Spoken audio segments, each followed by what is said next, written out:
Bu nima bu deb so'rasam, usta akalarimizdan yangi fantaziyami desam, yo'q aka, bu mana bunisi full chat o'qiyamiz, освещение ko'proq bo'ladi, bunisi esa televizorga bo'lyapti, antenna, Wi-Fi hammasi ichida deyishdi.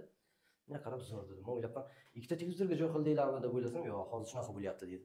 Shunaqa usta akalar, fikrlaringizni kommentariyada yozib qoldiringlar. Bugun sizlarga kompaktli bir xonani ko'rsatamiz. Bu uyimizning kirish eshigi, podyezddan kiraverish, ikkinchi qavatda joylashgan bir xonalik xonadon hisoblanadi. Ta'mirlari, demak, aboyga tayyor yoki rangga tayyor, santexnik, elektrik montajlar hammasi to'liq qilingan. Mana shu yerda bitta ko'rsating. Pol va potoloklarimiz bo'ldi. Bu yerda uyimizda umumiy sanuzeli, vokzaldan ko'ryapmiz, suvga, svetdan muammo yo'q. Negadir xonadon egalari bu yerga joy qoldirilibdi. Bak uchun yoki yo'q uchun yoki kolovkadan foydalansak ham bo'ladi. Xo'p, bu tomonda uyimizda yotoqxonasi. Har bir xonada deraza bor, uyimizda o'zi ikkitagina xona bo'lyapti, ikkalasida ham deraza bor. Ko'rib turganingizdek, devorlarimiz oqartirilgan, tayyor holatda aboyga. Bu yerda esa, demak, oshxonasi bo'ladi. Radiatorlar qo'yilgan, deyarli ko'p ishlar tayyorlangan. Ozgina ish qo'ygan, ozgina xarajat, uy tayyor bo'ladi.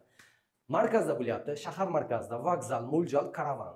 Magazin orqasidagi mahallada 6 qavatli domni, ikkinchi qavatida kadastr bor, eng asosiysi.